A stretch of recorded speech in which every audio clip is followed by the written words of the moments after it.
Hi friends, Assalamu alaikum. Welcome to my channel Special Dish. இன்னைக்கு நம்ம சேனலில் ஒரு பாவக்காய் புளிக்குழம்பு பார்க்க போகிறோம். இதில் கொஞ்சம் கூட உங்களுக்கு கசப்பு தெரியாது, ரொம்ப ஹெல்தியான ஒரு டிஷ் இது. வெறும் சாம்பார் பொடி அப்புறம் கொஞ்சம் மிளகாத்தூள் மட்டும்தான் யூஸ் பண்ணி இது பண்ண போகிறோம். வாங்க இது எப்படி பண்ணுறதுன்னு பார்க்கலாம். ஃபஸ்ட்டு ஒரு பேனில் நம்ம இது நல்லெண்ணெய் எடுத்துக்கலாம். இது ரொம்ப ஹெல்தி தான். ஃபுல்லாக நல்லெண்ணெய், சின்ன வெங்காயம் இது வச்சு தான் நம்ம செய்கிறோம். நல்லெண்ணெய் சூடு வந்ததுக்கப்புறமா 1 டீஸ்பூன் கடுகு, அப்புறம் ஒரு அரை டீஸ்பூன் ஜீரகம் இதை நம்ம ஆட் பண்ணிக்கலாம். ஸோ மோஸ்ட்லி பாவக்காய் அதிகமாக யாரும் சாப்பிட மாட்டாங்க, கசப்பு இருக்கும் அப்படின்னு சொல்லிட்டு. பட் இந்த ஸ்டைலில் சேர்ந்து பாருங்கள், கொஞ்சம் கூட உங்களுக்கு கசப்பு தெரியாது. அதுக்கப்புறமா கொஞ்சம் பூண்டு, நாட்டு பூண்டு நான் சாப் பண்ணி போட்டிருக்கேன், நீங்கள் முழுசானாலும் போட்டுக்கலாம்.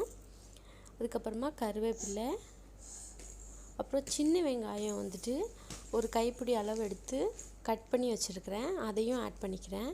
ஆட் பண்ணி நல்லா ஃப்ரை பண்ணிக்கோங்க.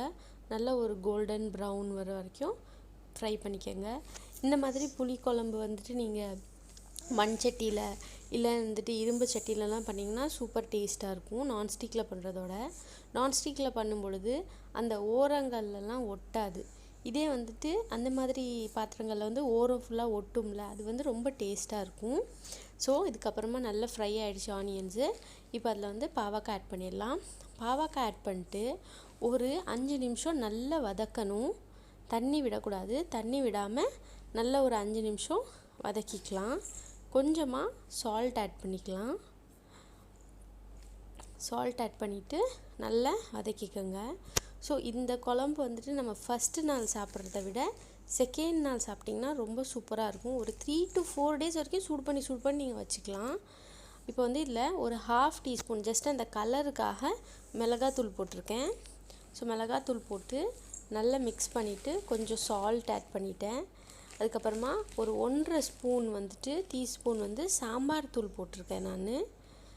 இது சாம்பார் தூள் மட்டும்தான் இல்லை மசாலா. அந்த சில்லி பவுடர் கொஞ்சம் கலருக்காக போட்டிருக்கேன். ஏன்னா நான் யூஸ் பண்ணுற சாம்பார் தூள் ஒரு ரெட்டிஷ் கலர் வராது. அதனால் சாம்பார் தூள் ஒரு 1.5 டீஸ்பூன் போட்டுட்டு நல்லா மிக்ஸ் பண்ணிக்கோங்க. மிளகாத்தூள், உப்பு, சாம்பார் தூள் இந்த 3 ஆட் பண்ணிட்டு அதுக்கப்புறமா லைட்டாக சும்மா ஒரு 2 டேபிள் ஸ்பூன் தண்ணி விட்டு கொஞ்சம் அதை க்ளோஸ் பண்ணி நம்ம வேக விடலாம். இப்போது இதை ப்ரிப்பேர் பண்ணிவிட்டு அதுக்கப்புறம் இதை இன்னொரு டிஷ்ஷுக்கு மாற்றிட்டு, இல்லைனாக்கா நீங்கள் 2 days இருக்குதுன்னா 2 நாள் இதை சாப்பிட்டுட்டு அந்த பாத்திரம் இருக்கு இல்லையா, அதில் கொஞ்சம் சாதம் போட்டு நீங்கள் விரவி சாப்பிட்டா கூட அவ்வளோ டேஸ்ட்டாக இருக்கும். இது பாருங்கள், நல்ல அந்த திக்கு கிரேவி கன்சிஸ்டன்சி வந்துடுச்சு.